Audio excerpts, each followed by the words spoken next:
Magandang oras mga kababayan, narito na ang pinaka-latest update natin sa magiging lagay ng ating panahon ngayong araw at sa susunod na 24 oras. Mas lumakas pa ang development ng bagyo na patuloy natin binabantayan na parating sa may silangan ng bansa. Bukod pa dyan, meron pa tayong inaasahan na lilitaw sa may kanluran na posibleng magpalakas agad ng habagat. Alamin natin ang pinakabagong detalye dito para naman lagi kang updated sa lagay ng ating panahon. I-click mo lang ang subscribe button. Sa kasalukuyan, ang low pressure area o LPA na patuloy nating minomonitor sa may timog silangan ay makikita sa layong 520 km sa silangan ng General Santos City. Kasabay nito ang low pressure area naman na parating sa may silangan ng bansa ay may tinatayan layo na 2,090 km ng east of northeastern Mindanao. Habang patuloy naman na umiiral ang easterlies o mainit at masamasang hangin mula sa karagatang Pasipiko na nakakaapekto sa silangang bahagi ng Central at Southern Luzon. Dahil dito mas maraming moisture ang hinihigop papasok ng bansa kaya mas pabago-bago ang lagay ng panahon sa maraming lugar lalo na sa hapon hanggang gabi kung kailan mas aktibo ang pagbuo ng mga thunderstorm. Ngayon, tutukan natin ang mga lugar na mas direktang naapektuhan ng ng low pressure area sa may timog. Kabilang dito ang malaking bahagi ng Mindanao, Eastern Visayas, Central Visayas, Negros Island Region at Palawan. Inasahan sa mga lugar na ito ang maulap na kalangitan na may kalat-kalat na pag-ulan at thunderstorms. Ang pangunahing dahilan nito ay ang ng LPA kaya mas mataas ang tsansa ng pabalik-balik na ulan at mas makakapal na ulap sa maghapon. Kapag sinabing scattered rains, hindi ibig sabihin nito ay tuloy-tuloy na ulan sa buong araw. Posibleng may buhos sa umaga, hihina pagdating ng tanghali, tapos muling lalakas pagsapit ng hapon o gabi, depende sa galaw ng mga rain cloud at thunderstorms activity. At dahil ang mga pag-ulan dito ay moderate hanggang heavy, posible ang flash floods at landslides, lalo na sa mga mababang lugar, tabing ilog at mga bulubunduking lugar na madaling gumuho kapag tuloy-tuloy ang pagbasa ng lupa. Sa Eastern Visayas naman at silangang bahagi ng Mindanao, mas mabilis mararamdaman ang pagbuo ng ulan dahil direktang nakaharap ang mga lugar na ito sa easterlies at moisture mula sa Pacific. Kapag tumapat ang thunderstorm cell sa ilang lugar, posible ang bigla ang malalakas ng buhos na maaaring magdulot ng mabilis na pagtaas ng tubig sa mga kanal at daluyan. Samantala para naman sa Bicol Region, Quezon at Aurora, inaasahan ng partly cloudy to cloudy skies na may isolated rain showers o thunderstorms, dulot pa rin ng easterlies. Dito mas paunti-unti at localized ang magiging pag-ulan. Posibleng maaraw sa umaga pero biglang kakapal ang ulap pagsapit ng hapon, kasabay ng thunderstorm development. Kapag naging severe ang thunderstorm, may posibilidad ng flash floods o landslides lalo na sa mga lugar na mababa at bulubundukin. Ang mga ganitong thunderstorm ay kadalasang mabilis mabuo dahil sa kombinasyon ng matinding init at mataas na moisture sa atmosphere. Para naman sa Metro Manila at sa nalalabing bahagi ng bansa, inaasahan pa rin ang partly cloudy to cloudy skies na may isolated rain showers o thunderstorms dulot ng localized thunderstorms. Ibig sabihin hindi sabay-sabay ang ulan sa lahat ng lugar, posibleng maaliwalas sa isang lungsod, habang ang kalapit na lugar naman ay nakakaranas ng malakas na buhos ng ulan na may kasamang kulog at kidlat. Sa Metro Manila, ang mga thunderstorm na ito ay maaaring magdala ng biglaang malalakas na pag-ulan sa maikling oras na sapat para magdulot ng waterlogging at pagbaha sa ilang kalsada at mababang lugar. Habang sa ilang bahagi naman ng Visayas at natitirang bahagi ng Luzon, may mga lugar na tatamaan ng mas aktibong thunderstorm cells. Pagdating naman sa lagay at kondisyon ng hangin at karagatan, para sa Visayas, Mindanao at Palawan, inaasahan ng light to moderate na hangin na nagmumula sa northeast hanggang northwest. Ang coastal waters dito ay slight to moderate na may taas ng alon na nasa pagitan ng 0.6 hanggang 1.5 meters. Samantala sa natitirang bahagi ng Southern Luzon, light to moderate na hangin na nagmumula naman sa east hanggang northeast. Ang coastal waters dito ay slight to moderate na may taas ng alon na mula 0.6 hanggang 1.5 meters.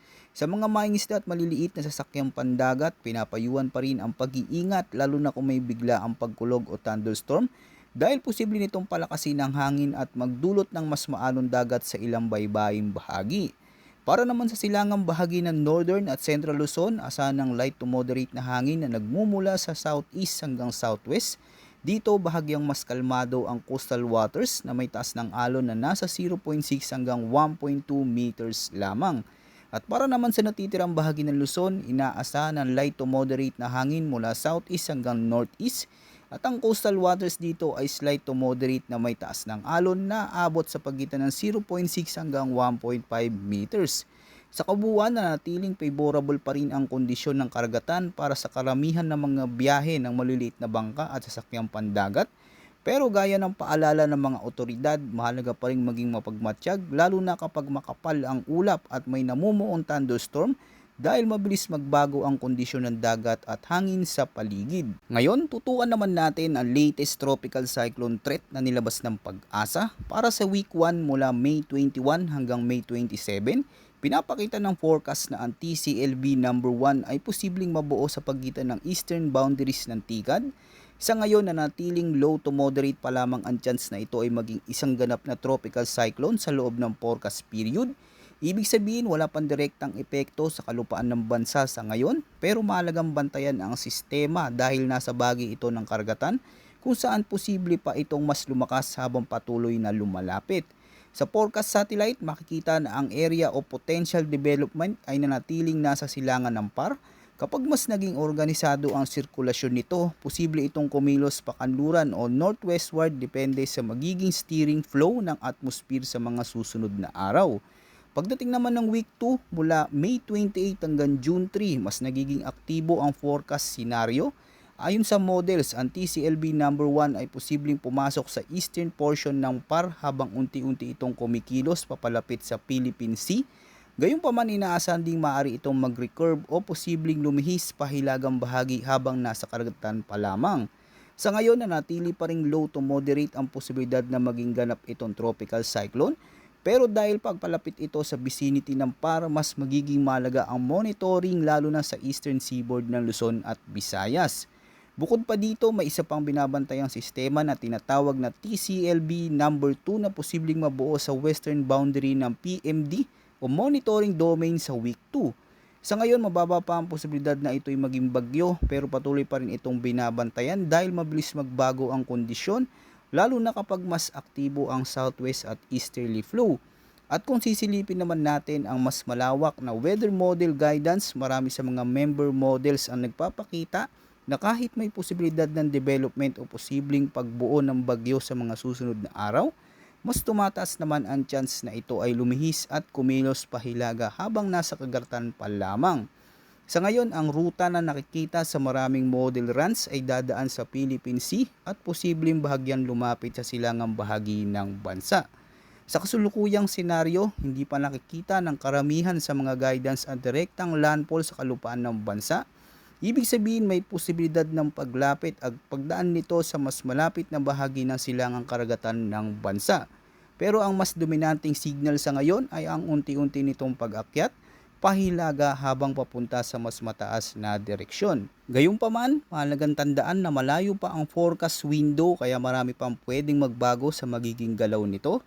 Posibleng magkaroon ng adjustment sa eksaktong track, layo ng paglapit sa PAR, bilis ng pagkilos at maging sa lakas o organization ng sistema habang kumikilos ito sa Philippine Sea.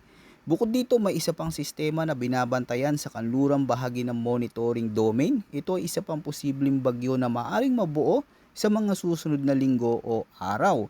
Kapag may ganitong setup, posible nitong palakasin ang habagat o southwest monsoon at kapag mas naging aktibo ang monsoon flow, mas maraming moisture ang maaaring mahigop papasok sa kanlurang bahagi ng bansa.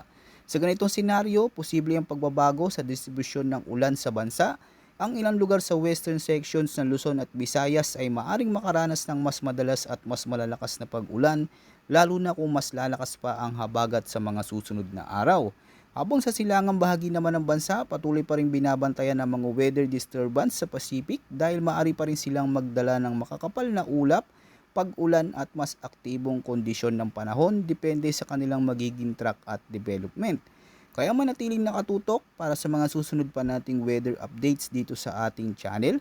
Maraming salamat sa inyong panonood at patuloy po tayong maging handa mga kababayan at mag-ingat lalo na ngayong mas nagiging aktibo na muli ang mga pag-ulan.